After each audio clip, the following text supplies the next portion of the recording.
ಈ ಒಂದು ಸಮಯದಲ್ಲಿ ಅಲಂಕಾರವು ದೇವರ ರಾಜ್ಯಕ್ಕೆ ಅಡ್ಡಿಯೋ ಎನ್ನುವಂಥ ಒಂದು ಪಾಠವನ್ನು ಕಲಿತುಕೊಳ್ಳೋಣ. ಮತ್ತೆ ಹೇಳ್ತಾ ಇದ್ದೀನಿ, ಅಲಂಕಾರವು ದೇವರ ರಾಜ್ಯಕ್ಕೆ ಅಡ್ಡಿಯೋ ಎಂಬುದಾಗಿ. ಯಾಕೆ ನಾವು ಈ ಒಂದು ವಿಷಯವನ್ನು ಆಲೋಚನೆ ಮಾಡಬೇಕು ಅಂತಂದರೆ, ಇವತ್ತಿನ ಪ್ರಪಂಚದಲ್ಲಿರುವಂಥ ಅನೇಕ ಬೋಧಕರಲ್ಲಿ ಭಿನ್ನ ಭಿನ್ನವಾದಂಥ ಬೋಧನೆಗಳಿದೆ.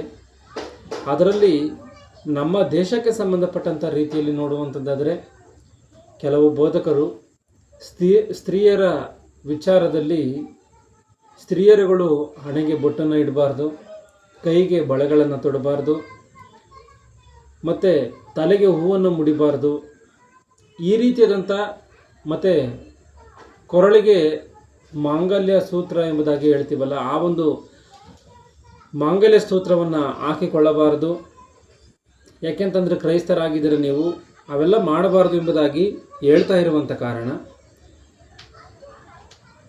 ಬಿಳಿ ವಸ್ತ್ರವನ್ನು ಮಾತ್ರವೇ ನೀವು ಉಟ್ಟುಕೊಳ್ಳಬೇಕು, ಅದನ್ನು ಮಾತ್ರ ಧರಿಸಬೇಕು ಎನ್ನುವಂಥ ವಿಷಯದಲ್ಲಿ, ಈ ಒಂದು ಸ್ತ್ರೀಯರ ಅಲಂಕಾರದ ವಿಷಯದಲ್ಲಿ ಎಷ್ಟೋ ಮಾತುಗಳನ್ನು ಹೇಳ್ತಾ, ದೇವರ ಮಾತುಗಳು ಇದಕ್ಕೆ ಒಪ್ಪುತ್ತಾ ಒಪ್ಪಲ್ವಾ ಎನ್ನುವಂಥ ವಿಷಯದಲ್ಲಿ ಆಲೋಚನೆಯನ್ನು ಮಾಡದೆ, ಈ ಮಾತುಗಳನ್ನು ಹೇಳ್ತಾ ಸ್ತ್ರೀಯರನ್ನು ಅವರ ದಾಸರನ್ನಾಗಿ, ಅವರ ಮಾತುಗಳಿಗೆ ದಾಸರನ್ನಾಗಿ ಮಾಡಿಕೊಂಡು ಸಭೆಯನ್ನು ದಾಸತ್ವದಲ್ಲಿ ನಡೆಸ್ತಾ ಇದ್ದಾರೆ ಹೊರತು ಕ್ರಿಸ್ತನಿಗೆ ದಾಸರನ್ನಾಗಿ ನಡೆಸ್ತಾ ಇಲ್ಲ. ಕ್ರಿಸ್ತನ ಮಾತಿನಂತೆ ಬದುಕೋದಕ್ಕೆ ಇವರು ಬೋಧನೆಯನ್ನು ಮಾಡ್ತಾ ಇಲ್ಲ. ಯಾಕೆ ಇವರು ಈ ರೀತಿಯಾಗಿ ಬೋಧನೆಯನ್ನು ಮಾಡ್ತಾ ಇಲ್ಲ ಅಂತಂದರೆ, ತಲತಲಾಂತರಗಳಿಂದ ಬಂದಿರುವಂಥ ಅವರ ಆಚಾರಗಳು, ಅಂದರೆ ಅವಾಗಿಂದಲೂ ಕೂಡ ಈ ಒಂದು ಪದ್ಧತಿಯನ್ನು ನಾವು ಅನುಸರಿಸ್ಕೊಂಡು ಬಂದಿರುವಂಥ ಕಾರಣ, ಮುಂದೆ ಇದೇ ರೀತಿಯಾಗಿ ಅನುಸರಿಸ್ಕೊಂಡು ಹೋಗಬೇಕು, ಆದ ನಂತರ ಮುಂದಿನ ಕಾಲದಲ್ಲೂ ಕೂಡ ಅದೇ ರೀತಿಯಾಗಿ ಅನುಸರಿಸ್ಕೊಂಡು ಹೋಗ್ಬೇಕು ಅನ್ನುವಂಥ ಒಂದು ಆಲೋಚನೆಯನ್ನು ಇಟ್ಟುಕೊಂಡು, ಯಾರೂ ಕೂಡ ನೀವು ಈ ಒಂದು ಬಳೆಯನ್ನು ಹಾಕುವಂಥದ್ದಾಗಿರ್ಬೋದು, ಮಾಂಗಲ್ಯ ಸೂತ್ರವನ್ನು ಹಾಕುವಂಥದ್ದಾಗಿರ್ಬೋದು, ಬೊಟ್ಟನ್ನು ಇಡುವಂಥದ್ದಾಗಿರ್ಬೋದು, ಕಿವಿಗಳಿಗೆ ಓಲೆಗಳನ್ನು ಧರಿಸುವಂಥ ಕಾರ್ಯಗಳು, ಇವ್ಯಾವುಗಳನ್ನು ಮಾಡಬಾರ್ದು.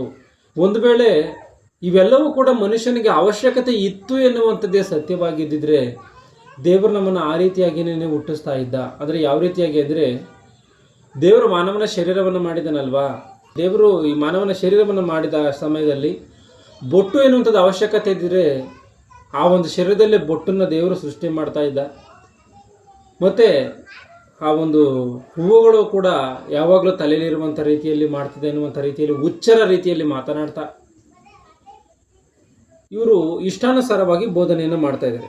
ಅಂದರೆ ಇವರ ಉದ್ದೇಶ ಏನು ಅಂತಂದರೆ, ಇವರ ಸಂಸ್ಥೆಯನ್ನು ಕಾಪಾಡುವಂಥದ್ದೇ ಉದ್ದೇಶ ಹೊರತು ಆತ್ಮಗಳನ್ನು ಕಾಪಾಡುವಂಥ ಉದ್ದೇಶ ಇವರಿಗಿಲ್ಲ. ಅವರ ಸಂಸ್ಥೆಗಳನ್ನು ಕಾಪಾಡೋದಕ್ಕೋಸ್ಕರ ಎಷ್ಟು ಕಮಿಟಿಗಳನ್ನು ಮಾಡಿಕೊಂಡು ಅವರು ಮುಂದೆ ಅದೇ ರೀತಿ ಬೋಧನೆಯನ್ನು ಮಾಡ್ತಾ, ಅದೇ ರೀತಿಯಾಗಿ ನಡ್ಕೊಳ್ತಾ, ದೇವರ ಆಜ್ಞೆಗಳನ್ನು ಯಾವುದೇ ಕಾರಣಕ್ಕೂ ಕೂಡ ಜ್ಞಾಪಕಕ್ಕೆ ತಂದುಕೊಳ್ಳದಂಥ ರೀತಿಯಲ್ಲಿ ಆಲೋಚನೆಯನ್ನು ಕೂಡ ಅವರು ಕೂಡ ಮಾಡದೆ, ಸಂಘದಲ್ಲಿರುವಂಥ ಸಭ್ಯರನ್ನು ಕೂಡ ಆಲೋಚನೆ ಮಾಡುವುದಕ್ಕೆ ಬಿಡದಂಥ ರೀತಿಯಲ್ಲಿ ಇದು ತಪ್ಪೇ ಎನ್ನುವಂಥ ರೀತಿಯಲ್ಲಿ ವಾದಿಸುತ್ತಾ ಬೋಧನೆ ಮಾಡ್ತಾ ಇರುವಂಥ ಕಾರಣ, ಈ ಒಂದು ವಾಕ್ಯವನ್ನು, ಈ ಒಂದು ಪಾಠವನ್ನು ನಾವು ಸರಿಯಾದಂಥ ರೀತಿಯಲ್ಲಿ ಆಲೋಚನೆ ಮಾಡಿ ಅರ್ಥ ಮಾಡಿಕೊಳ್ಬೇಕು. ಈ ಅಲಂಕಾರ ಎನ್ನುವಂಥದ್ದು, ಅಂದರೆ ಸ್ತ್ರೀಯರು ಮಾಡಿಕೊಳ್ಳುವಂಥ ಅಲಂಕಾರದ ವಿಷಯದಲ್ಲಿ ಈ ಒಂದು ಅಲಂಕಾರ ಎನ್ನುವಂಥದ್ದು ದೇವರ ರಾಜ್ಯಕ್ಕೆ ಅಡ್ಡಿ ಆಗುತ್ತಾ, ಇಲ್ಲ ಪರಲೋಕಕ್ಕೆ ಹೋಗೋದಕ್ಕೆ ಇದು ಅಡ್ಡಿ ಆಗುತ್ತಾ? ಈ ಅಲಂಕಾರ ಮಾಡಿಕೊಳ್ಳುವಂಥವ್ರು ಯಾರೂ ಕೂಡ ಪರಲೋಕವನ್ನು ಸೇರಲ್ವಾ? ಹಣೆಗೆ ಬೊಟ್ಟನ್ನು ಇಡುವಂಥದ್ದಾಗಿರ್ಬೋದು, ಕೈಗಳಿಗೆ ಬಳೆಗಳನ್ನು ಧರಿಸುವಂಥವ್ರು, ಇವರು ಯಾರೂ ಕೂಡ ಪರಲೋಕಕ್ಕೆ ಹೋಗಲ್ವಾ? ನೀತಿವಂತರಾಗಿ ಬದುಕಿದ್ರು ಕೂಡ ವಾಕ್ಯದ ವಿಷಯದಲ್ಲಿ ಸರಿಯಾದಂಥ ಅವಗಾಹನೆ ಇಲ್ಲದೇ ಇರುವಂಥ ಕಾರಣ ಈ ರೀತಿಯಾದಂಥ ಬೋಧನೆಗಳನ್ನು ಮಾಡ್ತಾ ಅವರು ಕೂಡ ನಂಬ್ತಾ ಈ ರೀತಿಯಾಗಿ ಸಮಾಜಕ್ಕೆ ವಿರುದ್ಧವಾಗಿ ಬದುಕ್ತಾ ಇದ್ದಾರೆ. ಸಮಾಜದಲ್ಲಿರುವಂಥ ಜನಗಳಿಗೆ ವಿರೋಧಿಗಳಾಗಿ ಮಾರ್ಪಡ್ತಾ ಇರುವಂಥ ಕ್ರೈಸ್ತರಿದ್ದಾರೆ. ಈ ವಿಚಾರದಲ್ಲಿ ನಾವು ಆಲೋಚನೆ ಮಾಡಿ ನೋಡುವಂಥದ್ದಾದರೆ, ಕೆಲವೊಂದು ಮಾತುಗಳನ್ನು ನಾವು ಓದಿಕೊಂಡು ಬೈಬಲಲ್ಲಿರುವಂಥ ವಿಷಯವು ಏನು ಎನ್ನುವಂಥದ್ದರ ಒಂದು ಮಾತುಗಳ ವಿಷಯದಲ್ಲಿ ಪೇತ್ರನು ಹೇಳುವಂಥ ಮಾತನ್ನು ಗಮನಿಸಿ. 2 ಪೇತ್ರ 3ನೇ ಅಧ್ಯಾಯ 16ನೇ ವಚನವನ್ನು, ಅವನು ತನ್ನ ಎಲ್ಲ ಪತ್ರಿಕೆಗಳಲ್ಲಿಯೂ ಈ ವಿಷಯಗಳನ್ನು ಕುರಿತು ಬರೆಯುವಾಗ ಹೀಗೆ ಬೋಧಿಸಿದ್ದಾನೆ. ಆ ಪತ್ರಿಕೆಗಳಲ್ಲಿರುವ ಕೆಲವು ಮಾತುಗಳು ತಿಳಿಯುವುದಕ್ಕೆ ಕಷ್ಟವಾಗಿವೆ. ಆ ಪತ್ರಿಕೆಯಲ್ಲಿರುವಂತಹ ಕೆಲವು ಮಾತುಗಳು ತಿಳಿಯುವುದಕ್ಕೆ ಕಷ್ಟವಾಗಿವೆ. ಬೈಬಲ್ ಇರುವಂತಹ ಕೆಲವು ಮಾತುಗಳು ತಿಳಿಯುವುದಕ್ಕೆ ಕಷ್ಟ ಎಂಬುದಾಗಿ ಪೇತ್ರನೇ ಹೇಳುವಂತಹ ಮಾತುಗಳು ಕಾಣ್ತಾ ಇದೆ ಇಲ್ಲಿ. ಅಂದರೆ ಸಾಮಾನ್ಯರಿಗೆ ಬೈಬಲಲ್ಲಿರುವಂಥ ಮಾತುಗಳು ಅರ್ಥವಾಗುತ್ತಾ ಅಂದರೆ ಅರ್ಥವಾಗಲ್ಲ.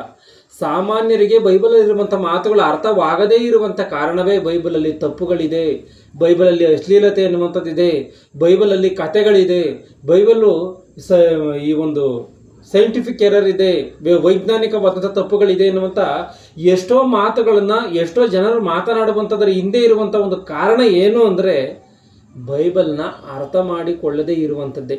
ಬೈಬಲ್ ಅವ್ರಿಗೆ ಅರ್ಥವಾಗದಲ್ಲೇ ಇರುವಂಥ ಕಾರಣ ಈ ಮಾತುಗಳನ್ನು ಹೇಳ್ತಾರೆ. ಇಲ್ಲಿ ಪೇತ್ರನ ಹೇಳುವಂಥ ಮಾತು ಏನು ಅಂದರೆ ಕೆಲವು ಸಂಗತಿಗಳನ್ನು ಗ್ರಹಿಸುವುದಕ್ಕೆ ಕಷ್ಟವಾಗಿದೆ. ಮುಂದೆ ಈ ವಿದ್ಯಾಹೀನರು ಚಪಲಚಿತ್ತರು ಹೇಗೆ ನಮಗಿರುವ ಮಿಕ್ಕಾದ ಗ್ರಂಥಗಳಿಗೆ ತಪ್ಪಾದ ಅರ್ಥ ಮಾಡಿಕೊಂಡಿದ್ದಾರೋ ಹಾಗೆಯೇ ಇವುಗಳಿಗೂ ತಪ್ಪಾದ ಅರ್ಥ ಮಾಡಿಕೊಂಡು ತಮಗೆ ನಾಶನವನ್ನುಂಟು ಮಾಡಿಕೊಳ್ಳುತ್ತಾರೆ. ತಪ್ಪಾದ ಅರ್ಥ ಮಾಡಿಕೊಂಡು, ಬೈಬಲಲ್ಲಿ ತಪ್ಪಿಲ್ಲ, ಮನುಷ್ಯರಲ್ಲಿ ತಪ್ಪಿದೆ. ಬೈಬಲಲ್ಲಿ ವ್ಯತ್ಯಾಸ ಎನ್ನುವಂಥದ್ದಿದೆ, ಮನುಷ್ಯರಲ್ಲಿ ವ್ಯತ್ಯಾಸ ಎನ್ನುವಂಥದ್ದಿದೆ. ಅಂದರೆ ಮನುಷ್ಯನ ಅದನ್ನು ಅರ್ಥ ಮಾಡಿಕೊಳ್ಳಕ್ಕೆ ಆಗದಲ್ಲೇ ಇದ್ರೆ ಅದು ಬೈಬಲಲ್ಲಿರುವಂಥ ತಪ್ಪ, ದೇವರದ್ದು ತಪ್ಪ. ಟೀಚರ್ ಮಕ್ಕಳಿಗೆ ಬೋಧನೆಯನ್ನು ಮಾಡ್ತಾರೆ, ಮಕ್ಕಳು ಅದನ್ನು ಗ್ರಹಿಸಲಿಲ್ಲ, ಅದನ್ನ ಅರ್ಥ ಮಾಡ್ಕೊಳ್ಳಿಲ್ಲ ಅಂದ್ರೆ ಅದು ಟೀಚರ್ ತಪ್ಪ, ಶಿಕ್ಷಕರ ತಪ್ಪಲ್ಲ, ಅದು ವಿದ್ಯಾರ್ಥಿಯ ತಪ್ಪೇ.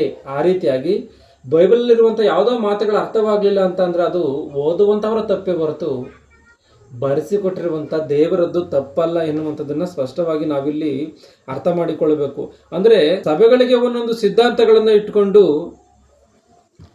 ಇವು ನಾವಿಟ್ಟಂಥದ್ದಲ್ಲ, ಇದು ದೇವರೇ ಇಟ್ಟಿರುವಂಥದ್ದು, ದೇವರೇ ಈ ಮಾತುಗಳನ್ನು ಬೈಬಲಲ್ಲಿ ಬರೆಸಿಕೊಟ್ಟಿದ್ದಾನೆ, ಇದು ಸತ್ಯವೇ ಎನ್ನುವಂಥ ರೀತಿಯಲ್ಲಿ ತೋರಿಸಿ ಮಾತನಾಡ್ತಾರೆ. ಕೆಲವೊಂದು ಮಾತುಗಳನ್ನು ಇದು ಸತ್ಯವೇ ಎನ್ನುವಂಥ ರೀತಿಯಲ್ಲಿ ತೋರಿಸಿ ಮಾತನಾಡ್ತಾರೆ. ಒಂದ್ಸಾರಿ ಮಾರ್ಕನ ಬರೆದ ಸುವಾರ್ತೆ 7ನೇ ಅಧ್ಯಾಯ 6-7 ಗಮನಿಸಿ. ಅದಕ್ಕೆ ಆತನು ಕಪಟಿಗಳಾದ ನಿಮ್ಮ ವಿಷಯದಲ್ಲಿ ಯೆಶಾಯನು ವಿಹಿತವಾಗಿ ಪ್ರವಾದಿಸಿದ್ದಾನೆ. ಅವನು ಬರೆದದ್ದೇನೆಂದರೆ, ಈ ಜನರು ಮಾತಿನಿಂದ ನನ್ನನ್ನು ಸನ್ಮಾನಿಸುತ್ತಾರೆ, ಆದರೆ ಅವರ ಮನಸ್ಸು ನನಗೆ ದೂರ. ಮಾತಿನಿಂದ ನನ್ನನ್ನು ಸನ್ಮಾನಿಸುತ್ತಾರೆ. ಇವತ್ತು ಪ್ರಪಂಚದಲ್ಲಿರುವಂತ 99% ಕ್ರೈಸ್ತರ ಎಲ್ಲರ ಸಂಗತಿಗಳು ಕೂಡ ಇಷ್ಟೇ. ಬಾಯ ಮಾತಿಗೆ ದೇವರೇ ಯೇಸುವೆ ಅಂತ ಎಂಬುದಾಗಿ ಹೇಳ್ತಾರೆ. ಆದರೆ ಯಾರಾದರೂ ಕೂಡ ಬೈಬಲ್ ಬರೆಯಲ್ಪಟ್ಟಿರುವಂಥ ಮಾತಿಗನುಸಾರವಾಗಿ ಬದುಕ್ತಾರೆ ಅಂದರೆ ಕೇವಲ ಬೆರಳೆ ಎಣಿಕೆಯಷ್ಟು ಜನ ಅಷ್ಟೇ. ಈ ಒಂದು ಭೂ ಪ್ರಪಂಚದಲ್ಲಿರುವಂಥ ಅರ್ಧ ಭಾಗದ ಜನಸಂಖ್ಯೆಯಲ್ಲಿ ಇರುವಂಥ ಕ್ರೈಸ್ತರು ದೇವರ ಮಾತಿನಂತೆ ಬದುಕುವಂಥವ್ರು ಎಷ್ಟು ಜನ? ಬೆರಳೆ ಎಣಿಕೆ ಎಷ್ಟು ಜನ. ಯೇಸು ಕ್ರಿಸ್ತನನ್ನು ನಂಬಿ ಯೇಸು ಕ್ರಿಸ್ತನ ಹೆಸರನ್ನು ಹೇಳುವಂಥವ್ರು ಎಷ್ಟು ಜನ? ಕೋಟಿ ಜನ. ಇದನ್ನು ಸ್ಪಷ್ಟವಾಗಿ ಗಮನಿಸಬೇಕು. ಅಂದರೆ ಒಂದೊಂದು ಸಂಘದ ವಿಷಯದಲ್ಲೂ ಆಲೋಚನೆ ಮಾಡುವಂಥದ್ದಾದರೆ ಒಂದೊಂದು ರೀತಿಯಲ್ಲಿ ಬೋಧನೆಯನ್ನು ಮಾಡ್ತಾ ಇದು ದೇವರು ಕೊಟ್ಟಿರುವಂಥ ಆಜ್ಞೆಗಳೇ ಎಂಬುದಾಗಿ ಈ ಮಾತುಗಳನ್ನು ಕೂಡ ಹೇಳ್ತಾ ಅನೇಕರನ್ನ ತಪ್ಪು ದಾರಿ ಪಡಿಸ್ತಾ ಇದ್ದಾರೆ. ತಪ್ಪು ದಾರಿಯಲ್ಲಿ ನಡೆಸಿ ಕುಟುಂಬಗಳನ್ನೇ ಹಾಳು ಮಾಡ್ತಾ ಇರುವಂಥ ಒಂದು ಘಟನೆಗಳು ಇವತ್ತು ಕ್ರೈಸ್ತರ ಮಧ್ಯದಲ್ಲಿ ನಡೀತಾ ಇದೆ ಎನ್ನುವಂಥದ್ದನ್ನು ಸ್ಪಷ್ಟವಾಗಿ ನಾವಿಲ್ಲಿ ಗುರುತಿಸಬೇಕು. ಯಾಕೆಂತಂದರೆ ಎಷ್ಟೋ ಜನ ಗಂಡ ಹೆಂಡತಿಯರೇ ದೂರ ಹೋಗಿದ್ದಾರೆ. ಏನಕ್ಕೆ ಅಂತಂದರೆ ಈ ಕ್ರೈಸ್ತತ್ವದಲ್ಲಿ ಬಂದಂಥ ಈ ಒಂದು ಸ್ತ್ರೀ ಆಕೆಯ ಸಭೆಯಲ್ಲಿ ಕೇಳಿದಂಥ ಬೋಧನೆಯನ್ನು ಅನುಸರಿಸಿ ಬಳೆಯನ್ನು ಹಾಕಿಕೊಳ್ಳದೇ ಇರುವಂಥದ್ದು, ಕೊರಳಿಗೆ ತಾಳಿಯನ್ನು ಇಲ್ಲದೇ ಇರುವಂಥದ್ದು, ಈ ರೀತಿಯಾಗಿ ಬದಲಾಗುವಂಥ ಕಾರಣ ಅಂದರೆ ಹಿಂದೂ ಸಹೋದರರಿಂದ ಬಂದಂಥ ಈ ಸ್ತ್ರೀ ಈ ರೀತಿಯಾಗಿ ಬದಲಾಗುವಂಥದ್ದನ್ನು ತನ್ನ ಗಂಡನು ನೋಡಿ ಏನು ಮಾಡ್ತಾನೆ? ಆಕೆ ಜೊತೆಯಲ್ಲಿ ಒಳ್ಳೆ ರೀತಿಯಲ್ಲಿ ಇರುವುದಕ್ಕೆ, ಸಂತೋಷವಾಗಿರುವುದಕ್ಕೆ, ಇಲ್ಲ ಒಂದಾಗಿರುವುದಕ್ಕೆ ಯಾವುದೇ ಕಾರಣಕ್ಕೂ ಕೂಡ ಇಷ್ಟಪಡಲ್ಲ. ಅಲ್ಲಿ ಆ ಕುಟುಂಬಗಳಲ್ಲಿ ಗಲಭೆಗಳು ಎನ್ನುವಂಥದ್ದು ಎದ್ದೇಳುತ್ತೆ. ಆ ಗಲಭೆಗಳು ಕೊನೆಯದಾಗಿ ಅವರಿಬ್ಬರು ಕೂಡ ಬೇರ್ಪಡುವಂಥ ಮಟ್ಟಿಗೆ ಹೋದ್ರೂ ಕೂಡ ಆಶ್ಚರ್ಯ ಪಡಬೇಕಾಗಿಲ್ಲ. ಇದಕ್ಕೆ ಕಾರಣ ಯಾರು ಎಂಬುದಾಗಿ ನೋಡಿದ್ರೆ ದೇವರ ಅಂತ ಅಂದರೆ ಅಲ್ಲ. ದೇವರ ಮಾತುಗಳು ಸತ್ಯವಾಗಿ ಬರೆಸಿಕೊಟ್ಟಿದ್ದಾನೆ. ಆದರೆ ಈ ಕ್ರೈಸ್ತರಾಗಿರುವಂಥ ಬೋಧಕರು ಸರಿಯಾದಂಥ ರೀತಿಯಲ್ಲಿ ಅದನ್ನು ಅರ್ಥ ಮಾಡಿಕೊಳ್ಳಕ್ಕಾಗದೆ ಇವರಿಗೆ ಅನಿಸಿದಂಥ ರೀತಿಯಲ್ಲಿ ಇವರಿಗೆ ಇನ್ನೊಬ್ಬರು ಹೇಳಿರುವಂಥ ಈ ಬೋಧನೆಗಳನ್ನು ಅನುಸರಿಸಿ ಇವರು ಇನ್ನೊಬ್ಬರಿಗೆ ಬೋಧನೆ ಮಾಡುವಂಥ ಕಾರಣ ಇಂಥ ಒಂದು ಎಡವಟ್ಟೆಗಳಿಗೆ ಕಾರಣವಾಗುತ್ತೆ. ಅದನ್ನು ನಾವು ಸ್ಪಷ್ಟವಾಗಿ ಇಲ್ಲಿ ಗಮನಿಸಬೇಕಾಗಿರುವಂಥ ವಿಚಾರ ಆಗಿರುವಂಥ ಕಾರಣ ಇಲ್ಲಿ ಗಂಡ ಹೆಂಡತಿಯವರ ಮಧ್ಯದಲ್ಲಿ ಈ ಒಂದು ಸಂಬಂಧಗಳನ್ನು ನೋಡುವಂಥದ್ದಾದರೆ ದೇವರು ನಿಷ್ಕಪಟವಾದಂಥದ್ದು, ನಿಷ್ಕಳಂಕವಾದಂಥದ್ದು ಯಾರು ಕೂಡ ಬೇರ್ಪಡಿಸಬಾರದು ಎಂಬುದಾಗಿ ದೇವರು ಗಂಡ ಹೆಂಡತಿಯನ್ನು ಕೂಡಿಸಿ ಆತನ ಆ ಮಾತನ್ನು ಹೇಳಿದರೆ ಇವರ ಬೋಧನೆಗಳಿಂದ ಈ ಗಂಡ ಹೆಂಡತಿಯವರು ಬಿಟ್ಟು ಹೋಗುವಂಥ ಸಂದರ್ಭಗಳು ನಡೀತಾ ಇದೆ. ಗಮನಿಸಿ, ಇದಕ್ಕೆ ಕಾರಣಗಳು ದೇವರ ಮಾತುಗಳು ಒಂದು ವೇಳೆ ಈ ರೀತಿಯಾಗಿ ಇರ್ತದೆ. ಗಂಡ ಹೆಂಡತಿ ಬೇರ್ಪಡುವಂಥ ರೀತಿಯಲ್ಲಿ ದೇವರ ಮಾತುಗಳಿರ್ತೈತೆ. ಗಂಡ ಹೆಂಡತಿಯರು ಒಂದಾಗಿರಬೇಕು ಎಂಬುದಾಗಿ ನೀನೆ ದೇವರೇ ಹೇಳಿ ಅವರಿಬ್ಬರು ಕೂಡ ಬೇರ್ಪಡುವಂಥ ರೀತಿಯಲ್ಲಿ ದೇವರು ತನ್ನ ಮಾತುಗಳನ್ನು ಬರೆಸಿಕೊಡ್ತಾನ. ಇವೆಲ್ಲವೂ ಕೂಡ ತಪ್ಪು. ತೀತನಿಗೆ ಬರೆದ ಪುಸ್ತಕ 1ನೇ ಅಧ್ಯಾಯ 11ನೇ ವಚನವನ್ನು ಗಮನಿಸಿ. ತೀತ 1:11 ನೀಚ ಲಾಭವನ್ನು ಹೊಂದುವುದಕ್ಕೋಸ್ಕರ ಮಾಡಬಾರದ ಉಪದೇಶವನ್ನ ಮಾಡಿ ಕುಟುಂಬಗಳನ್ನೇ ಹಾಳು ಮಾಡುತ್ತಾರಾದ್ದರಿಂದ ಅವರ ಬಾಯಿ ಮುಚ್ಚಿಸಬೇಕಾಗಿದೆ. ಅಂದ್ರೆ ದೇವರೇ ಈ ಮಾತುಗಳನ್ನು ಬರೆಸಿಕೊಟ್ಟಿದ್ದಾನೆ. ಕುಟುಂಬಗಳನ್ನೇ ಹಾಳು ಮಾಡ್ತಾರೆ ಇವರು ಅಂತಾನ. ಇವರ ಬಾಯಿನ ಮುಚ್ಚಿಸ್ಬೇಕಾ? ಹೌದು, ಮುಚ್ಚಿಸ್ಲೇಬೇಕು. ಯಾಕಂದ್ರೆ ಬೈಬಲ್ಗೆ ವಿರುದ್ಧವಾಗಿ ಮಾತನಾಡಿದಂಥ ಯಾರನ್ನೇ ಆಗಿರ್ಬೋದು, ಯಾವ ಬೋಧಕನನ್ನೇ ಆಗಿರ್ಬೋದು, ಬಾಯಿ ಮುಚ್ಚಿಸ್ಲೇಬೇಕು ಎನ್ನುವಂಥದ್ದನ್ನು ನಾವು ಸ್ಪಷ್ಟವಾಗಿ ಅರ್ಥ ಮಾಡಿಕೊಳ್ಳಬೇಕು. ಯಾಕೆಂತಂದರೆ ದೇವರು ಕೊಟ್ಟಿರುವಂಥ ಆಜ್ಞೆ ಇದು. ಯಾಕೆಂದರೆ ಅವಶ್ಯಕತೆ ಇಲ್ಲದೇ ಇರುವಂಥ ವಿಚಾರಗಳನ್ನು ಮಾತನಾಡುವಂಥದ್ದು ತಪ್ಪು. ದೇವರು ನಿನಗೆ ಎಲ್ಲಿ ಮಾತನಾಡುವುದಕ್ಕೆ ಅವಕಾಶವನ್ನು ಕೊಟ್ಟಿದ್ದಾನೋ, ಎಲ್ಲಿ ಮಾತನಾಡುವುದಕ್ಕೆ ನಿನಗೆ ಅನುಮತಿಯನ್ನು ಕೊಟ್ಟಿದ್ದಾನೋ ಅಲ್ಲಿ ಮಾತ್ರ ಮಾತಾಡಬೇಕು. ಮಾತನಾಡುವುದಕ್ಕೆ ಅನುಮತಿ ಇಲ್ಲದೇ ಇರುವಂಥ ಜಾಗ ಮಾತನಾಡಬಾರದು. ದೇವರು ಯಾವ ಸಂದರ್ಭದಲ್ಲಿ ಮಾತಾಡೋದಕ್ಕೆ ಹೇಳಿದಾನೋ ಅಲ್ಲಿ ಮಾತಾಡಬೇಕು. ಸೈಲೆಂಟ್ ಆಗಿರುವಂಥ ರೀತಿಯಲ್ಲಿ ದೇವರು ಹೇಳಿದಾನೋ ಆ ವಿಷಯಗಳಲ್ಲಿ ಸೈಲೆಂಟ್ ಆಗಿದ್ದು ಬಿಡಬೇಕು, ಮಾತಾಡೋದಕ್ಕೆ ಹೋಗ್ಬಾರ್ದು. ಯಾಕಂದರೆ ಬೈಬಲ್ಲಿ ಅಲಂಕಾರದ ವಿಷಯಗಳಲ್ಲಿ ಇದನ್ನು ಮಾಡಬೇಕು, ಇದನ್ನು ಮಾಡಬಾರ್ದು ಎನ್ನುವಂಥ ವಿಚಾರದಲ್ಲಿ ದೇವರು ಬರೆಸಿಕೊಟ್ಟಿಲ್ಲ ಅಂದರೆ ಆ ವಿಷಯವನ್ನು ಮಾತಾಡಬಾರ್ದು. ಯಾಕಂದರೆ ದೇವರಿಗಿನ ದೊಡ್ಡವನು ಯಾರಾದರೂ ಇದ್ದಾನ? ಆಗಿರುವಂಥ ಕಾರಣ ಆ ಮಾತುಗಳನ್ನು ಗಮನಿಸಿ ಅದನ್ನು ಆ ವಿಷಯಕ್ಕೆ ಹೋಗಬಾರ್ದು ಎನ್ನುವಂಥದ್ದನ್ನು ಸ್ಪಷ್ಟವಾಗಿ ಅರ್ಥ ಮಾಡಿಕೊಳ್ಬೇಕು. ಅಂದರೆ ಈ ಸಭೆಗಳಲ್ಲಿ ಹೊಸದಾಗಿ ಬಂದಂಥ ಸಮಯದಲ್ಲಿ ಈ ಸ್ತ್ರೀಯರ ವಿಷಯದಲ್ಲೂ ಕೂಡ ಅವರ ಗಂಡಂದಿರನ್ನು ಹೊರತುಪಡಿಸಿ ಮಾತನಾಡುವಂಥದ್ದಾದರೆ, ಸ್ತ್ರೀಯರ ವಿಷಯದಲ್ಲೂ ಕೂಡ ನಿಮ್ಮ ಬಳೆಯನ್ನು ತೆಗೆದುಹಾಕಿ, ಇಲ್ಲ ಕತ್ತಲ್ಲಿರುವಂಥ ತಾಳಿಯನ್ನು ತೆಗೆದುಹಾಕಿ, ಬಟ್ಟನ್ನು ತೆಗೆದುಹಾಕಿ ಎಂಬುದಾಗಿ ಹೇಳಿದ್ರೆ, ಅವರು ಈ ಲೋಕದಲ್ಲಿ ನಾನು ಈ ರೀತಿಯಾಗಿ ಬದುಕಿದ್ರೆ ಸಮಾಜ ಎಲ್ಲ ಏನೆನ್ನುವಂತೆ ಎನ್ನುವಂಥ ವಿಷಯದಲ್ಲಿ ಆಲೋಚನೆ ಮಾಡಿ ದೇವರನ್ನೇ ಬಿಟ್ಟು ದೂರ ಹೋಗುವಂಥ ಪರಿಸ್ಥಿತಿಯೂ ಕೂಡ ಇರುತ್ತೆ. ಆಗಿರುವಂಥ ಕಾರಣ ಈ ಮಾತುಗಳನ್ನೆಲ್ಲವನ್ನು ನಾವು ಗಮನಿಸಿ ಈ ಸಮಾಜವನ್ನು ಮಾರ್ಪಡಿಸಬೇಕು. ಯಾಕೆ ಅಂತ ಅಂದರೆ ಇಲ್ಲಿ ಯೇಸು ಕ್ರಿಸ್ತನು ವಿಷಯವನ್ನು ಗಮನಿಸುವಂಥದ್ದಾದರೆ ಆತನು ಯಾವತ್ತಿಗೂ ಕೂಡ ಈ ಉಡುಗೆಯ ತೊಡುಗೆಯ ವಿಷಯಗಳಲ್ಲಿ, ಅಲಂಕಾರಗಳ ವಿಷಯದಲ್ಲಿ ಆತನು ಯಾವತ್ತಿಗೂ ಕೂಡ ಮಾತನಾಡಿಲ್ಲ. ಆತನು ಮಾತನಾಡಿರುವಂಥ ಮಾತುಗಳು ಏನು ಎಂಬುದಾಗಿ ನೋಡುವಂಥದ್ದಾದರೆ ಆತನು ಮನುಷ್ಯರ ಮನಸ್ಸಿನ ವಿಷಯದಲ್ಲಿ ಆತನು ಮಾತನಾಡಿರುವಂಥ ಮಾತುಗಳು ಕಾಣುತ್ತೆ. ಯಾಕೆಂದರೆ ವ್ಯಭಿಚಾರ ಸ್ತ್ರೀಗೆ ಹೇಳ್ತಾನೆ, ನೀನು ಮುಂದೆ ಪಾಪವನ್ನು ಮಾಡಬೇಡ ಎಂಬುದಾಗಿ. ಗಮನಿಸಿ, ಆ ಒಂದು ಸಂದರ್ಭವನ್ನು ಗಮನಿಸುವಂಥದ್ದಾದರೆ ಆ ಸ್ತ್ರೀಗೆ ಮೇಕಪ್ಪನ್ನು ಮಾಡಿಕೊಳ್ಳುತ್ತಾ ಅಂತಂದರೆ ಆ ರೀತಿಯಾಗಿ ಒಂದು ವೇಳೆ ಆಕೆ ಆ ಒಂದು ಕೆಲಸದಲ್ಲಿ ಇರುವಂಥದ್ದಾದರೆ ಅವ್ರಿಗೆ ಸಾಮಾನ್ಯವಾಗಿ ಆ ಒಂದು ಅಲಂಕಾರವನ್ನು ಮಾಡಿಕೊಳ್ಳಲೇಬೇಕಾಗುತ್ತೆ. ಆದರೆ ಯೇಸು ಕ್ರಿಸ್ತನ ವಿಷಯವನ್ನು ನೋಡುವಂಥದ್ದಾದರೆ ಯೇಸು ಕ್ರಿಸ್ತನ ಏನಂತ ಹೇಳ್ತಾನೆ, ನೀನು ತಪ್ಪನ್ನು ಮಾಡಬೇಡ ಎಂಬುದಾಗಿ ಹೇಳ್ತಾನೆ. ಅಲ್ಲೇನಾದರೂ ನೀನು ಅಲಂಕಾರವನ್ನು ಮಾಡಿಕೊಳ್ಬೇಡ, ಬಳೆಯನ್ನು ಹಾಕಿಕೊಳ್ಬೇಡ, ಬೊಟ್ಟನ್ನು ಹಾಕಿಕೊಳ್ಳ, ಈ ರೀತಿಯಾಗಿ ದೇವರು ಹೇಳಿದಾನ. ನೀನು ಪಾಪವನ್ನು ಮಾಡಬೇಡ ಎಂಬುದಾಗಿ ಹೇಳಿರುವಂಥ ಮಾತು ಸ್ಪಷ್ಟವಾಗಿ ಅಲ್ಲಿ ಕಾಣುತ್ತೆ. ಆಗಿರುವಂಥ ಕಾರಣ ನಾವು ಮನುಷ್ಯನ ಶರೀರದ ಮೇಲಿರುವಂಥ ಈ ಒಂದು ವಿಚಾರಗಳಿಗೆ ಹೋಗದಂಥ ರೀತಿಯಲ್ಲಿ ಯೇಸು ಕ್ರಿಸ್ತನು ಯಾವ ರೀತಿಯಾಗಿ ಅಪೊಸ್ತಲರು ಯಾವ ರೀತಿಯಾಗಿ ಬೋಧನೆಗಳನ್ನು ಮಾಡಿದರೋ ಆ ರೀತಿಯಾದಂಥ ರೀತಿಯಲ್ಲಿ ನಾವು ಕೂಡ ಬೋಧನೆಯನ್ನು ಮಾಡಿ ಮನುಷ್ಯರ ಮನಸ್ಸನ್ನು ಮಾರ್ಪಡಿಸಬೇಕೇ ಹೊರತು, ಒಬ್ಬ ಪಾಪಿನ ರಕ್ಷಣೆ ಮಾರ್ಗಕ್ಕೆ ತರಬೇಕೇ ಹೊರತು, ಏನೋ ಮಾರ್ಪಟ್ಟು ಸಭೆಗೆ ಬಂದಂಥ ಒಂದು ಪಾಪಿಯನ್ನು ಮತ್ತೆ ಪಾಪಕ್ಕೆ ತಳ್ಳಬಾರದು. ಅಂಥ ಕೆಲಸವನ್ನು ಬೋಧಕರಾಗಿರುವಂಥವರು ಮಾಡ್ತಾ ಇದ್ದಾರೆ. ಯಾಕೆ ಅಂತಂದರೆ ಮಾರ್ಪಡಬೇಕಾಗಿರುವಂಥದ್ದು ಮನಸ್ಸೇ ಹೊರತು ಮನುಷ್ಯನ ಶರೀರದಲ್ಲಿರುವಂಥ ಉಡುಗೆ ತೊಡುಗೆಗಳಲ್ಲ ಎನ್ನುವಂಥದ್ದನ್ನು ಮುಖ್ಯವಾಗಿ ನಾವು ಗಮನಿಸಬೇಕು. ಉಡುಗೆ ತೊಡುಗೆಗಳಲ್ಲ. ಆ ಉಡುಗೆ ತೊಡುಗೆಗಳು ಯಾವ ರೀತಿಯಾಗಿರಲಿ, ಕೆಲವರು ಬಡವರಾಗಿರ್ತಾರೆ, ಏನೋ ಕಡಿಮೆ ಬೆಲೆ ಬಟ್ಟೆಗಳನ್ನು ಹಾಕೊಂಡಿರುವಂಥವ್ರಾಗಿರ್ಬೋದು, ಶ್ರೀಮಂತರಾಗಿದ್ದರೆ ಬಹು ಬೆಲೆಯುಳ್ಳ ವಸ್ತ್ರಗಳನ್ನು ಧರಿಸಿಕೊಂಡಿರುವಂಥವ್ರಾಗಿರ್ಬೋದು. ಆದರೆ ದೇವರಲ್ಲಿ ಬಡವರು ಶ್ರೀಮಂತರು ಇರುವಂಥ ತಾರತಮ್ಯ ದೇವರಿಗೆ ಇಲ್ಲ. ದೇವರಿಗೆ ಬೇಕಾಗಿರುವಂಥದ್ದು ಮನುಷ್ಯನ ಮನಸ್ಸು, ಅದು ಮಾರ್ಪಡಬೇಕು. ಅದನ್ನು ಸ್ಪಷ್ಟವಾಗಿ ಅರ್ಥ ಮಾಡಿಕೊಳ್ಬೇಕು. ಅದು ದೇವರ ಉದ್ದೇಶ. ಇಲ್ಲಿ ಮುಖ್ಯವಾಗಿ ಗಮನಿಸಬೇಕಾಗಿರುವಂಥ ವಿಷಯ ಇನ್ನೊಂದು ಏನು ಅಂತ ಅಂದರೆ, ಒಂದೊಂದು ದೇಶಗಳಿಗೂ ಕೂಡ ಒಂದೊಂದು ರೀತಿಯಾದಂಥ ಸಂಪ್ರದಾಯಗಳಿದೆ. ಯಾಕೆಂತಂದರೆ ಇವತ್ತು ಮದುವೆ ವಿಚಾರಗಳಿಗೆ ಬರುವಂಥದ್ದಾದರೆ ನಮ್ಮ ದೇಶದಲ್ಲೇ ಹಲವಾರು ಜನಾಂಗಗಳ ಮಧ್ಯೆ ಹಲವಾರು ರೀತಿಯಲ್ಲಿ ಮದುವೆಗಳನ್ನು ಮಾಡುವಂಥದ್ದು ನಮಗೆ ಸ್ಪಷ್ಟವಾಗಿ ಕಾಣುತ್ತೆ. ಹೈಂದವರು ಒಂದು ರೀತಿಯಲ್ಲಿ, ಮುಸಲ್ಮಾನರು ಒಂದು ರೀತಿಯಲ್ಲಿ, ಈ ಕ್ರಿಶ್ಚಿಯನ್ ಆದಂಥವರು, ಕ್ರೈಸ್ತರಾದಂಥವರು ಇವರು ಒಂದು ರೀತಿಯಲ್ಲಿ, ಬೌದ್ಧರು ಒಂದು ರೀತಿಯಲ್ಲಿ, ಅಂದರೆ ಅವರವರ ಸಂಪ್ರದಾಯಗಳಿಗೆ ತಕ್ಕಂತೆ ಯಾವುದೋ ಒಂದು ಸಂಪ್ರದಾಯಗಳನ್ನು, ಅವರ ಒಂದು ಪದ್ಧತಿಗಳನ್ನು ಮಾಡ್ಕೊಳ್ತಾ ಇರ್ತಾರೆ. ಒಂದು ದೇಶದಲ್ಲೇ ಈ ರೀತಿಯಾಗಿ ಇದೆ ಅಂತಂದರೆ ಬೇರೆ ಬೇರೆ ದೇಶಗಳಲ್ಲಿ ಇನ್ನು ಯಾವ ರೀತಿಯಾಗಿರ್ಬೋದು ಆಲೋಚನೆ ಮಾಡಿ. ಅಂದರೆ ಅವರವರ ಪದ್ಧತಿಗಳನ್ನು ಮಾಡಿಕೊಂಡು ಆ ರೀತಿಯಾಗಿ ಅವರು ಹೋಗ್ತಾ ಇರ್ತಾರೆ.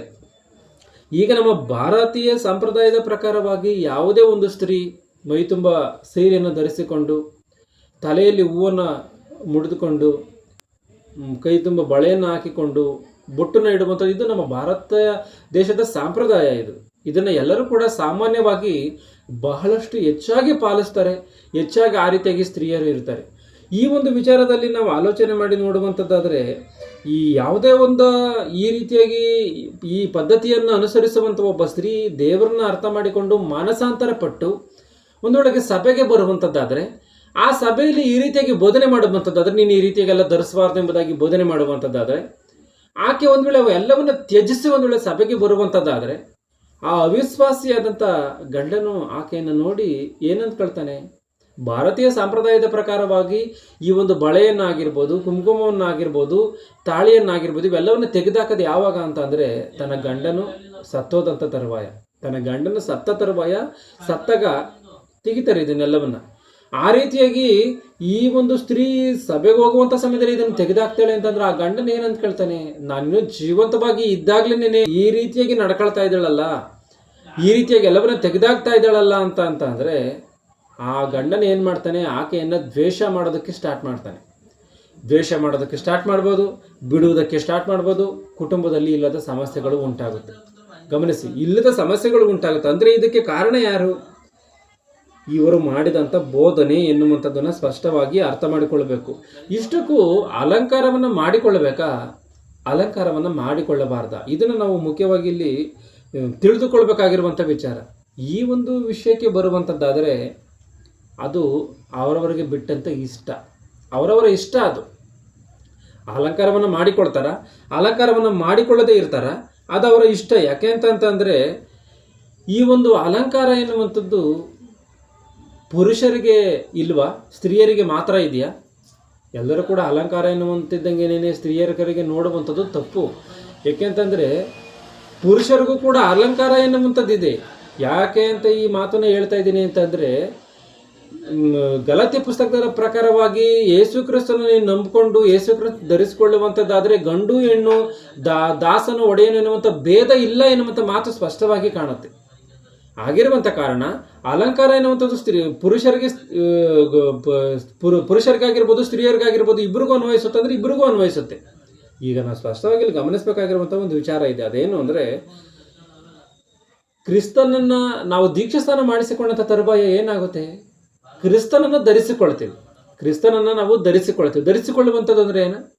ಅಲಂಕರಿಸಿಕೊಳ್ಳುವಂಥದ್ದು. ಈಗ ಬಟ್ಟೆಯನ್ನು ಧರಿಸಿಕೊಳ್ತೀವಿ ಅಂತೇಳಿ ಹೇಳ್ತೀವಿ. ಇದು ಬಟ್ಟೆಯನ್ನು ಅಲಂಕರಿಸಿಕೊಂಡಂಗೆ ಅಂದರೆ ಹೌದು. ಈಗ ನಾವು ದೀಕ್ಷಾ ಸ್ನಾನ ಮಾಡಿಸಿಕೊಂಡ್ರೆ ಯೇಸು ಕ್ರಿಸ್ತನನ್ನು ಧರಿಸಿಕೊಂಡಿದ್ದೀವಿ ಎನ್ನುವಂಥ ರೀತಿಯಲ್ಲಿ ಬೈಬಲ್ ಹೇಳುತ್ತೆ. ಈಗ ಯೇಸು ಕ್ರಿಸ್ತನನ್ನು ಅಲಂಕರಿಸಿಕೊಂಡಿದ್ದೀವಿ. ಈ ಯೇಸು ಕ್ರಿಸ್ತನನ್ನು ಅಲಂಕಾರ ಎನ್ನುವಂಥದ್ದು ತಪ್ಪು ಎನ್ನುವಂಥದ್ದಾದರೆ, ಯೇಸು ಕ್ರಿಸ್ತನನ್ನು ಅಲಂಕರಿಸಿಕೊಳ್ಳದೇ ಇದ್ದರೆ, ಯೇಸು ಕ್ರಿಸ್ತನನ್ನು ಧರಿಸಿಕೊಳ್ಳದೇ ಇದ್ದರೆ ಪರಲೋಕ ಪ್ರವೇಶ ಸಾಧ್ಯವಾ? ಪರಲೋಕ ಪ್ರವೇಶ ಎನ್ನುವಂಥದ್ದು ಸಾಧ್ಯವಾ?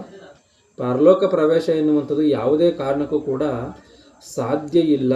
ಅದನ್ನು ಸ್ಪಷ್ಟವಾಗಿ ಅರ್ಥ ಮಾಡಿಕೊಳ್ಬೇಕು. ಇವರು ಏನಂತಾರೆ ಅಂದರೆ ಈ ರೀತಿಯಾಗಿ ಎಲ್ಲವನ್ನ ತೆಗೆದುಹಾಕಿದ್ರೇನೆ ಇವರು ಕ್ರೈಸ್ತರು ಎನ್ನುವಂಥ ರೀತಿಯಲ್ಲಿ ಗುರುತಿಸ್ತಾರೆ, ಇಲ್ಲಾಂದರೆ ಗುರುತಿಸಲ್ಲ, ಕ್ರೈಸ್ತ ಸ್ತ್ರೀಯರು ಎಂಬುದಾಗಿ ಗುರುತಿಸಲ್ಲ, ಇವೆಲ್ಲ ಇದ್ರೆ ಎಂಬುದಾಗಿ ಹೇಳ್ತಾರೆ. ಇವತ್ತು ಮುಸಲ್ಮಾನ ಸ್ತ್ರೀಯನ್ನು ನೋಡುವಂಥದ್ದಾದರೆ ಅವರು ಕೂಡ ಬೊಟ್ಟನ್ನು ಇಡಲ್ಲ. ಅವ್ರಿಗೂ ಇವ್ರಿಗೂ ಏನು ವ್ಯತ್ಯಾಸ ಎನ್ನುವಂಥದ್ದಾಯಿತು? ಈಗ ಅವ್ರನ್ನ ನೋಡಿ ಇವರು ಕ್ರೈಸ್ತರು ಎಂಬುದಾಗಿ ಅಂದ್ಕೊಳ್ಳೋಕ್ಕಾಗುತ್ತಾ? ಆಗಿರುವಂಥ ಕಾರಣ ಇವೆಲ್ಲವೂ ಕೂಡ ತಪ್ಪು ಎನ್ನುವಂಥದ್ದನ್ನು ನಾವು ಸ್ಪಷ್ಟವಾಗಿ ಅರ್ಥ ಮಾಡಿಕೊಳ್ಳಬೇಕು. ಈ ಒಂದು ಶರೀರವನ್ನು ಕುರಿತು ಆಲೋಚನೆ ಮಾಡ್ತಾ ಇದ್ದಾರೆ ಹೊರತು ಆತ್ಮಿಕವಾದಂಥ ವಿಷಯಗಳನ್ನು ಆಲೋಚನೆ ಮಾಡ್ತಾ ಇಲ್ಲ. ಯೇಸು ಕ್ರಿಸ್ತನ್ ಏನಂತ ಹೇಳ್ತಾ ಇದ್ದಾನೆ ಒಂದ್ಸಾರಿ ಯೋಹಾನ್ ಸುವಾರ್ತೆ 6ನೇ ಅಧ್ಯಾಯ 63ನೇ ವಚನವನ್ನು ಗಮನಿಸಿ. ಬದುಕಿಸುವಂಥದ್ದು ಆತ್ಮವೇ, ಮಾಂಸವು ಯಾವುದಕ್ಕೂ ಬರುವುದಿಲ್ಲ. ಬದುಕಿಸುವಂಥದ್ದು ಆತ್ಮ, ಮಾಂಸ ಎನ್ನುವಂಥದ್ದು ಯಾವುದಕ್ಕೂ ಕೂಡ ಬರಲ್ಲ. ಅಂದರೆ ಬದುಕಿಸುವಂಥ ಆತ್ಮಕ್ಕೋಸ್ಕರ ಆಲೋಚನೆ ಮಾಡಬೇಕು ಹೊರತು ಯಾವುದಕ್ಕೂ ಬರದೇ ಇರುವಂಥ ಈ ಒಂದು ಶರೀರಕ್ಕೋಸ್ಕರ ಆಲೋಚನೆ ಮಾಡಿ ಪ್ರಯೋಜನ ಇಲ್ಲ. ಈ ಶರೀರವನ್ನು ನೀನು ಸುಖವಾಗಿ ಇಡ್ತೀಯ, ಬಹಳಷ್ಟು ಸುಖವಾಗಿ ಇಡ್ತೀಯ, ಇಲ್ಲ ಕಡಿಮೆ ಸುಖವಾಗಿ ಇಡ್ತೀಯ, ಏನು ಪ್ರಯೋಜನ?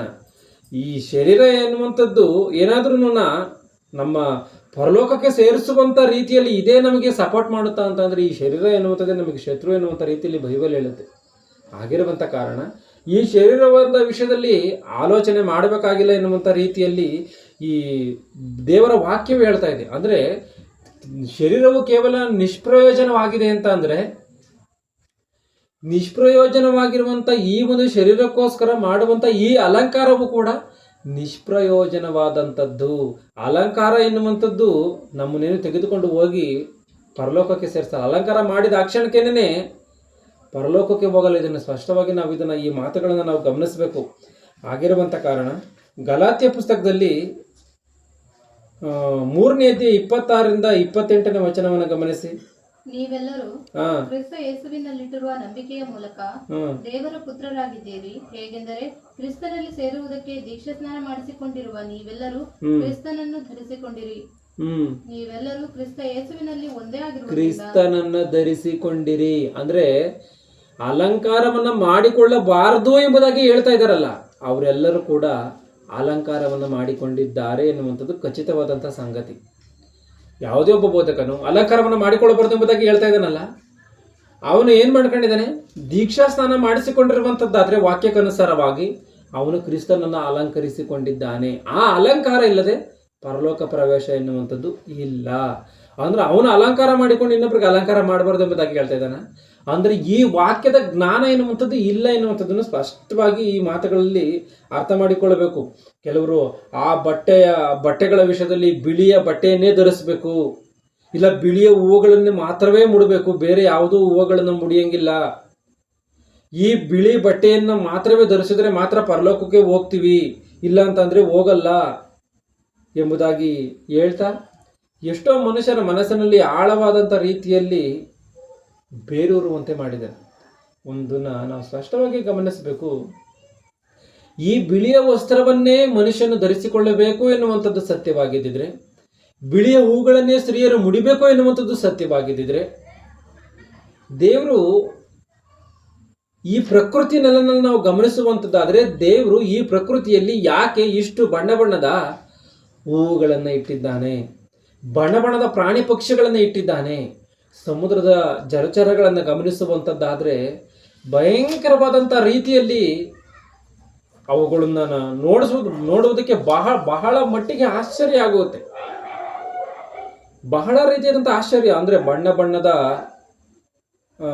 ಮೀನುಗಳು, ವಿಧ ವಿಧವಾದಂಥ ಬಣ್ಣದಲ್ಲಿರುವಂಥ ಮೀನುಗಳು, ಒಂದು ಜಾತಿಯ ಆಕ್ಟೋಪಸ್ ಎನ್ನುವಂಥದ್ದಿದೆ. ಅವುಗಳು ಹೋದಂಥ ಜಾಗದಲ್ಲಿರುವಂಥ ಕಲರ್ಗಳನ್ನು ಬದಲಾಯಿಸಿಕೊಳ್ಳುವಂಥ ರೀತಿಯಲ್ಲಿ ಈ ನ್ಯಾಷನಲ್ ಜಿಯೋಗ್ರಫಿಕ್ ಚಾನೆಲ್ಗಳಾಗಿರ್ಬೋದು, ಈ ಚಾನೆಲ್ಗಳನ್ನು ನಾವು ಗಮನಿಸ್ತಿರ್ತೀವಿ. ಗಮನಿಸಿ, ಅಂದರೆ ಬಣ್ಣ ಬಣ್ಣದ ಹೂಗಳು, ಬಣ್ಣ ಬಣ್ಣದ ಪ್ರಾಣಿ ಪಕ್ಷಿಗಳು, ಬಣ್ಣ ಬಣ್ಣದ ಮರಗಿಡಗಳು, ಬಣ್ಣ ಬಣ್ಣದ ಹೂಗಳು, ದೇವರು ಇವನ್ನೆಲ್ಲ ಏನಕ್ಕೋಸ್ಕರ ಮಾಡಿದ್ದಾನೆ? ಈ ಪ್ರಕೃತಿನೆಲ್ಲವನ್ನು ಮಾಡಿದ್ದು ನಮಗೋಸ್ಕರ ಅಲ್ವಾ? ಮನುಷ್ಯನಿಗೋಸ್ಕರ ಅಲ್ವಾ?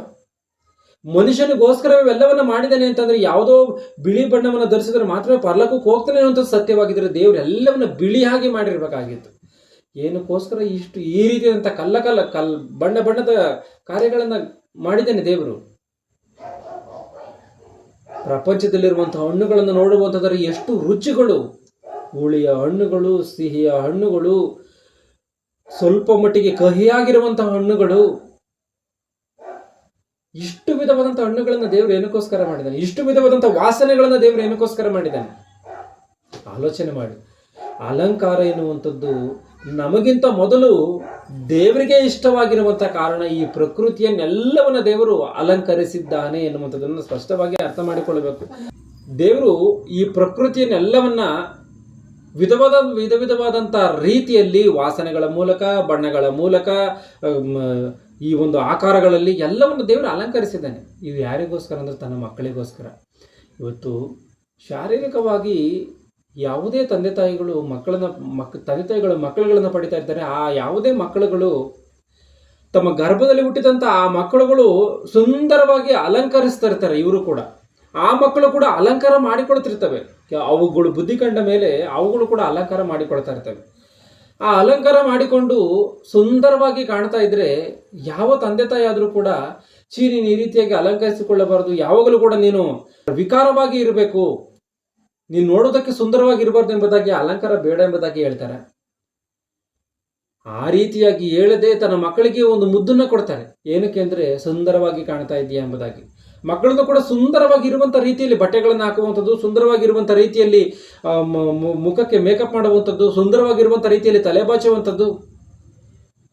ಮುಂದೆ ಮಕ್ಕಳನ್ನ ಅಲಂಕರಿಸಿರ್ತಾರೆ. ಶಾರೀರಿಕವಾದಂಥ ತಂದೆ ತಾಯಿಗಳಿಗೆ ಈ ರೀತಿಯಾಗಿ ಮಕ್ಕಳ ವಿಷಯದಲ್ಲಿ ಆಲೋಚನೆ ಅನ್ನುವಂಥದ್ದಿದ್ರೆ, ಆಸೆ ಎನ್ನುವಂಥದ್ದಿದ್ರೆ, ಆ ದೇವರಿಗೆ ತನ್ನ ಮಕ್ಕಳ ಮೇಲೆ ಆಸೆ ಎನ್ನುವಂಥದ್ದಿಲ್ವಾ? ಕೋಟಿ ವರ್ಷಗಳ ಕಷ್ಟ ಯಾರಿಗೋಸ್ಕರ? ಈ ಮಕ್ಕಳಿಗೋಸ್ಕರವೇ. ಈ ಕೋಟಿ ವರ್ಷಗಳು ಕಷ್ಟಪಟ್ಟಿದ್ದು ಏನಕ್ಕೋಸ್ಕರ? ಈ ಅಲಂಕಾರಕ್ಕೋಸ್ಕರ. ಇದನ್ನು ಸ್ಪಷ್ಟವಾಗಿ ಗಮನಿಸಿ. ಈ ಪ್ರಕೃತಿನೆಲ್ಲ ಅಲಂಕರಿಸುವುದಕ್ಕೋಸ್ಕರ.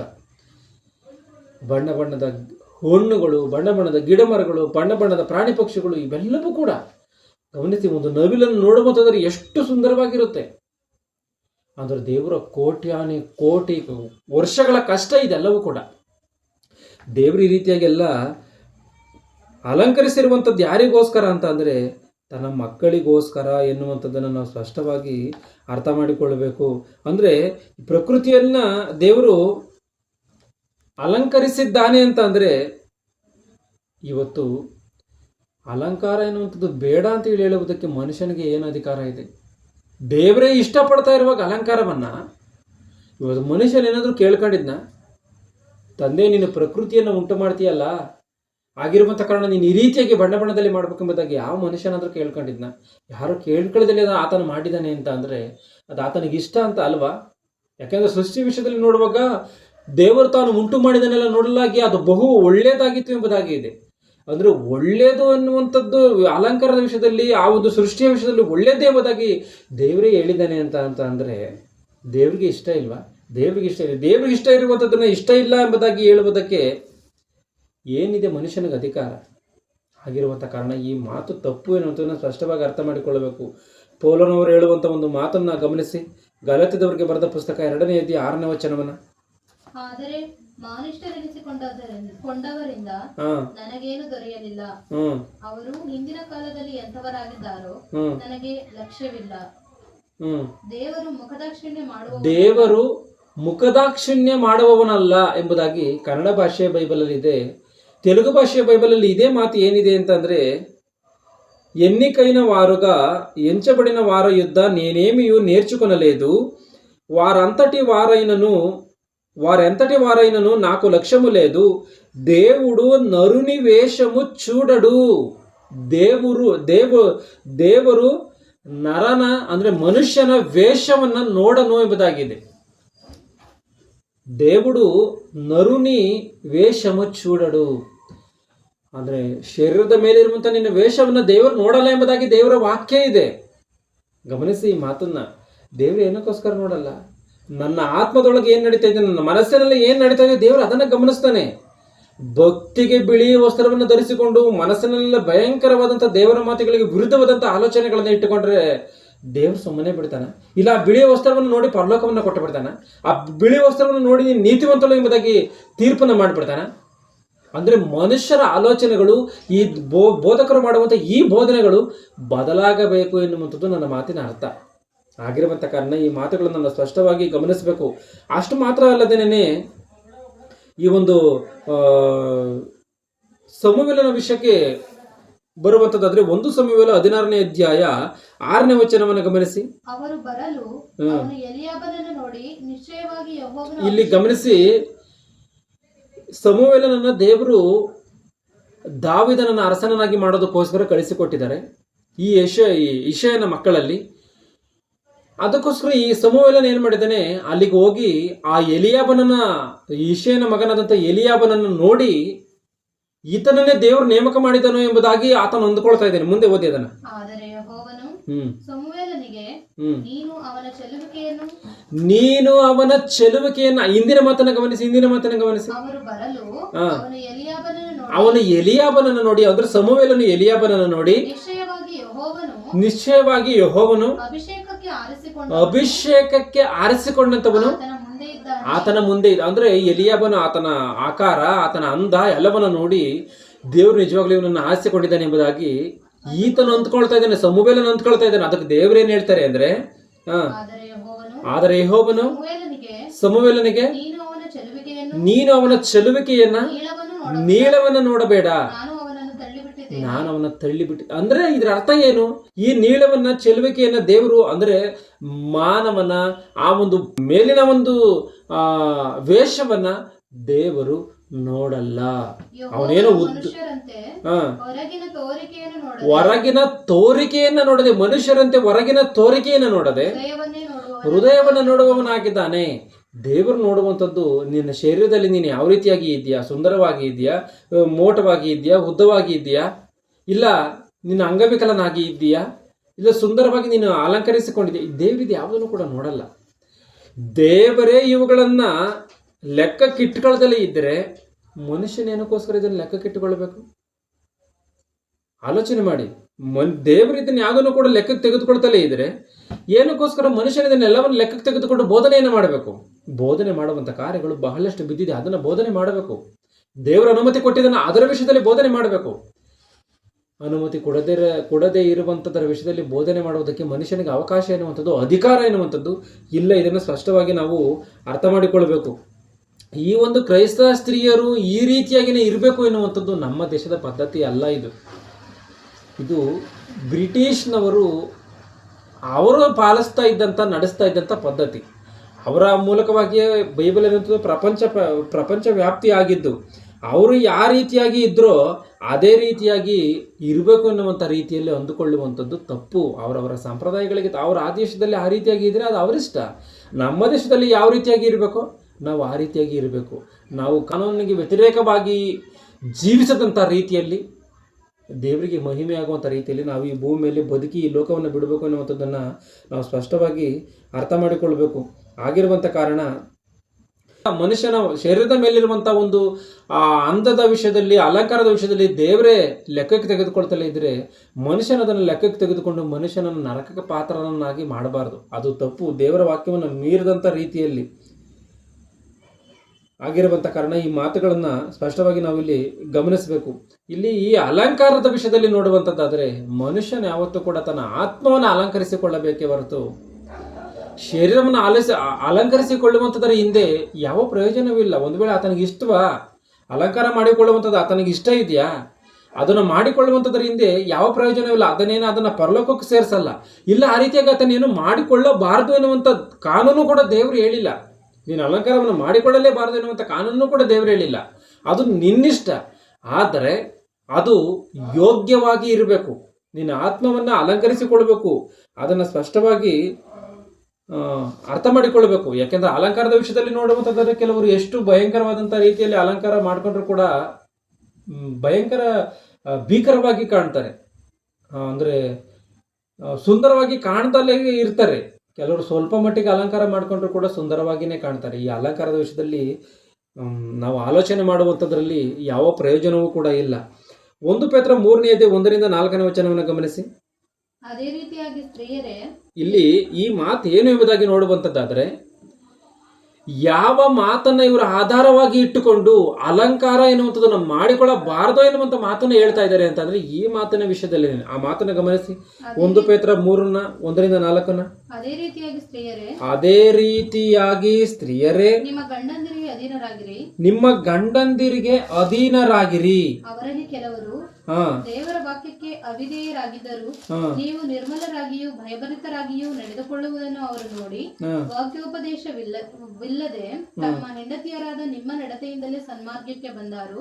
ಜಡೆ ಹೆಣೆದುಕೊಳ್ಳುವುದು, ಚಿನ್ನದ ಒಡವೆಗಳನ್ನು ಇಟ್ಟುಕೊಳ್ಳುವುದು, ವಸ್ತ್ರಗಳನ್ನು ಧರಿಸಿಕೊಳ್ಳುವುದು, ಈ ಮೊದಲಾದ ಹೊರಗಣ ಶೃಂಗಾರವೇ ನಿಮ್ಮ ಅಲಂಕಾರವಾಗಿರಬಾರದು. ಹೊರಗಣ ಶೃಂಗಾರವೇ ಇದು ಮಾತ್ರವೇ ಅಂತ ಹೇಳಿದ್ದು ಗಮನಿಸಿ. ಮತ್ತೆ ಮತ್ತೆ ಆ ಮಾತನ್ನು ಜಡೆ ಎಣೆಕೊಳ್ಳುವುದು, ಜಡೆ ಎಳೆದುಕೊಳ್ಳುವುದು, ಚಿನ್ನದ ಒಡವೆಗಳನ್ನು ಇಟ್ಟುಕೊಳ್ಳುವುದು, ಚಿನ್ನದ ಒಡವೆಗಳನ್ನು ಇಟ್ಟುಕೊಳ್ಳುವುದು, ವಸ್ತ್ರಗಳನ್ನು ಧರಿಸಿಕೊಳ್ಳುವುದು, ಈ ಮೊದಲಾದ ಹೊರಗಣ ಶೃಂಗಾರವೇ ನಿಮ್ಮ ಅಲಂಕಾರವಾಗಿರಬಾರದು. ಇಲ್ಲಿ ಇವ್ರು ಹೇಳುವಂತ ಮಾತು ಸತ್ಯ ಎನ್ನುವಂಥದ್ದಾದ್ರೆ ಗಮನಿಸಿ. ಈ ಮಾತುಗಳು ಇವ್ರು ಹೇಳುವಂತ ರೀತಿಯಲ್ಲಿ ಅಲಂಕಾರ ಎನ್ನುವಂಥದ್ದು ತಪ್ಪು ಎನ್ನುವಂಥ ರೀತಿಯಲ್ಲೇ ಇದು ಸತ್ಯವೇ ಸತ್ಯ ಅಂತ ಹೇಳಿ ಅಂದುಕೊಳ್ಳುವಂಥದ್ದಾದ್ರೆ ಇಲ್ಲಿ ಏನು ಕಾಣ್ತಾ ಇದೆ? ಚಿನ್ನದ ಒಡವೆಗಳನ್ನು ಇಟ್ಟುಕೊಳ್ಳುವಂಥದ್ದು ಎಂಬುದಾಗಿ ಬರೆಯಲ್ಪಟ್ಟಿದೆ. ಆಯ್ತು. ಮತ್ತೆ ಅದಕ್ಕಿಂತ ಮುಂದೆ ಜಡೆ ಎಣೆದುಕೊಳ್ಳುವಂಥದ್ದು ಎಂಬುದಾಗಿದೆ. ಆಯ್ತು. ಆಮೇಲೆ ವಸ್ತ್ರಗಳನ್ನು ಧರಿಸಿಕೊಳ್ಳುವುದು ವಸ್ತ್ರಗಳನ್ನ ಧರಿಸಿಕೊಳ್ಳುವುದು ಎಂಬುದಾಗಿ ಇದೆ. ಅಂದ್ರೆ ಜಡೆಯನ್ನು ಅನ್ಕೊಳ್ತೀಯಾ, ಸರಿ ಬೇಡ ಎಂಬುದಾಗಿ ಹೇಳ್ತಾ ಇದೆಯಾ, ಓಕೆ. ಒಟವೆ ಹಾಕೊಳ್ಳೋದು ಬೇಡ ಅಂತ ಹೇಳ್ತೀಯ, ಆಯ್ತು. ವಸ್ತ್ರಗಳನ್ನು ಧರಿಸಿಕೊಳ್ಳುವುದು ಎಂಬುದಾಗಿ ಇದೆಯಲ್ಲ, ಮತ್ತೆ ವಸ್ತ್ರವನ್ನು ಏನಕ್ಕೋಸ್ಕರ ಧರಿಸ್ಕೊಳ್ತಾ ಇದ್ದಾರೆ ಎಲ್ಲರೂ? ಗಮನಿಸಿ, ಸ್ತ್ರೀಯರಾಗಿರ್ಬೋದು ಪುರುಷರಾಗಿರ್ಬೋದು ವಸ್ತ್ರವನ್ನು ಏನಕ್ಕೋಸ್ಕರ ಧರಿಸ್ಕೊಳ್ತಾ ಇದ್ದಾರೆ. ಮತ್ತೆ ವಸ್ತ್ರವನ್ನು ಧರಿಸಿಕೊಳ್ಬಾರ್ದಾ? ಆಲೋಚನೆ ಮಾಡಿ. ಇಲ್ಲಿ ಮುಂದೆ ಹೊರದು ಆ ವಾಕ್ಯ ಅಷ್ಟಕ್ಕೆ ನಿಂತಿಲ್ಲ, ಮುಂದೆ ಹೋಗುವಂತದ್ದಾದ್ರೆ ಅಲ್ಲಿ ಏನ್ ಕಾಣುತ್ತೆ ಆ ಮಾತನ್ನು ಗಮನಿಸಿ. ಈ ಮೊದಲಾದ ಹೊರಗಣ ಶೃಂಗಾರವೇ ನಿಮ್ಮ ಅಲಂಕಾರವಾಗಿರಬಾರದು. ಈ ಮೊದಲಾದ ಹೊರಗಣ ಶೃಂಗಾರವೇ ಇಷ್ಟು ಮಾತ್ರವೇ ನಿಮ್ಮ ಅಲಂಕಾರವಾಗಿರಬಾರದು, ಇಷ್ಟು ಮಾತ್ರವೇ ಅಂದ್ರೆ ಇದ್ರ ಅರ್ಥ ಏನು? ಇದ್ರ ಜೊತೆಗೆ ಇನ್ನೂ ಕೂಡ ಅಲಂಕಾರ ಎನ್ನುವಂಥದ್ದಿದೆ, ಅದನ್ನೂ ಕೂಡ ಮಾಡಿಕೊಳ್ಬೇಕು. ನೀವು ಶಾರೀರಿಕವಾದಂಥ ಅಲಂಕಾರವನ್ನು ಮಾತ್ರ ಮಾಡಿಕೊಳ್ತಾ ಇದ್ದೀರಾ, ಆದ್ರೆ ಆತ್ಮಿಕವಾದಂಥ ಅಲಂಕಾರವನ್ನು ಬಿಡ್ತಾ ಇದ್ದೀರಾ. ಇದ್ರ ಜೊತೆಗೆ ಇದನ್ನು ಮಾಡೋದಲ್ದಲೆ ಅದನ್ನು ಕೂಡ ಮಾಡಬೇಕು. ಇದನ್ನ ಯಾವ ರೀತಿಯಾಗಿ ಮಾಡ್ತಾ ಇದ್ರು ಅದನ್ನು ಅದೇ ರೀತಿಯಾಗಿ ಮಾಡಬೇಕು ಎಂಬುದಾಗಿ ದೇವರು ಮುಂದುವರಿಸಿ ಮಾತನಾಡ್ತಾ ಇದ್ದಾನೆ. ದೇವರಲ್ಲಿ ಏನೋ ಕಾಮ ಇಟ್ಟಿದ್ದಾನೆ ಅಂದ್ರೆ ಮುಂದೆ ಏನೋ ಹೇಳೋದಕ್ಕೆ ಹೋಗ್ತಾ ಇದ್ದಾನೆ ಅನ್ನುವಂಥ ರೀತಿಯಲ್ಲಿ ಸ್ಪಷ್ಟವಾಗಿ ಅರ್ಥ ಮಾಡಿಕೊಳ್ಬೇಕು. ಮುಂದೆ ಹೋಗ್ತಾ ಮಾತನ ಸಾತ್ವಿಕವಾದ ಶಾಂತ ಮನಸ್ಸು ಒಳಗಣ ಭೂಷಣವೇ ಒಳಗಣ ಭೂಷಣವೇ ನಿಮಗೆ ಅಲಂಕಾರವಾಗಿರಬೇಕು ಎನ್ನುವಂಥದ್ದನ್ನ ಸ್ಪಷ್ಟವಾಗಿ ಅರ್ಥ ಮಾಡಿಕೊಳ್ಳಿ. ಇಲ್ಲಿ ಇದೇ ಮಾತು ತೆಲುಗು ಭಾಷೆ ಬೈಬಲಲ್ಲಿ ಏನು ಕಾಣುತ್ತೆ ಅಂತ ಅಂದರೆ, ಒಂದ್ಸರಿ ಗಮನಿಸಿ. అటువలే స్త్రీలారా మీరు మీ స్వపురుషులకు లోబడియుండుడి, అందువలన వారిలో ఎవరినైనను వాక్యమునకు అవిధేయులైతే వారు భయముతో కూడిన మీ పవిత్ర ప్రవర్తనన చూచి వాక్యము లేకుండానే తమ భార్యల నడవడి వలన ರಾಬಟ್ಟಬಡುವಚ್ಚುನು. ಜಡಲು ಅಲ್ಲು ಕೊಯ್ಟವು. ಇಲ್ಲಿ ಗಮನಿಸಿ, ಇದೇನಿದೆಯೋ ಜಡಲು ಅಲ್ಲು ಕೊನುಟಯು. ಜಡಲು ಎಂಬುದಾಗಿದೆ, ಕನ್ನಡ ಭಾಷೆಯಲ್ಲಿ ಜಡೆ ಎಂಬುದಾಗಿದೆ, ತೆಲುಗು ಭಾಷೆಯಲ್ಲಿ ಏನಿದೆ ಜಡಲು ಎಂಬುದಾಗಿದೆ, ಅಂದರೆ ಜಡೆಗಳು ಎಂಬುದಾಗಿದೆ.